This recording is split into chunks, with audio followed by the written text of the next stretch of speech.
আমরা এই টিউটোরিয়ালে শিখব কিভাবে বুকমার্ক সেটিং করতে হয় ArcGIS এ। তো এখানে আমরা দেখতে পাচ্ছি যে বুকমার্ক করার জন্য একটি আমাদের রোড ফাইল বা লাইন ফাইল রয়েছে। তো এখান থেকে আমরা যে কোনো একটি রোড ফাইলকে আমরা সিলেকশন করতে পারি। এখানে কয়েক হাজার বা কয়েক লাখ রোড রয়েছে। আমরা অ্যাট্রিবিউট টেবিল যদি চেক করে দেখি এখানে দেখতে পাবো প্রায় 26,000 এর কাছাকাছি হচ্ছে রোড ফাইল রয়েছে। তো এখান থেকে আমরা কোনো একটি রোডকে যে কোনো একটি রোডকে যদি আমরা এখান থেকে সিলেকশন করি, যেটিকে আমরা বুকমার্ক হিসাবে সেট করতে চাইছি, তো সেটিকে আমাদের এখানে এই যে ম্যাক্সিমাম জুম করে নেবো, যে জুমে আমরা দেখতে চাইছি।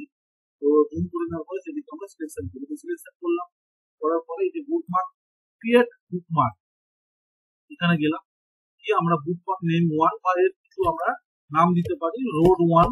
ওকে, অন্য সময় যখন কাজ করবো এটি আমরা দেখতে পাচ্ছি যে ও অফ করে যদি অন করি এরকম ভাবে দেখা। তো আমরা সেম যে রোডে কাজ করছিলাম, যে রোডটিতে আমরা কাজ করছিলাম, সেই রোডকে এখানে খুঁজে পাওয়াটা আমাদের পক্ষে খুব মুশকিল।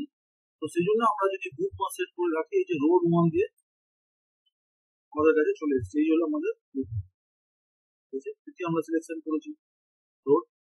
সেম একই ভাবে আমরা যদি ভিলেজ বাউন্ডারি যে রয়েছে আমাদের কাছে, ওটা ওয়েস্ট বেঙ্গলের ভিলেজ বাউন্ডারি রয়েছে, এখান থেকে কোনো একটি ভিলেজে আমরা কাজ করছিলাম, যার সেভ ফাইল কোনো এডিটের কোনো যদি কাজ থেকে থাকে, তো ধরে নিই আমরা এই ভিলেজটাই আমরা কাজ করছি। যদি আমরা এখানে ম্যাক্সিমাম জুম করবো আমাদের আইকিউ হিসাবে, এই যে এদিকে সেট করে নেওয়ার পরে আমরা এখানে বুকমার্কে গিয়ে ক্রিয়েট বুকমার্ক, এখানে আমরা গিয়ে ভিলেজ লিখে দিতে পারি, হয়ে গেছে।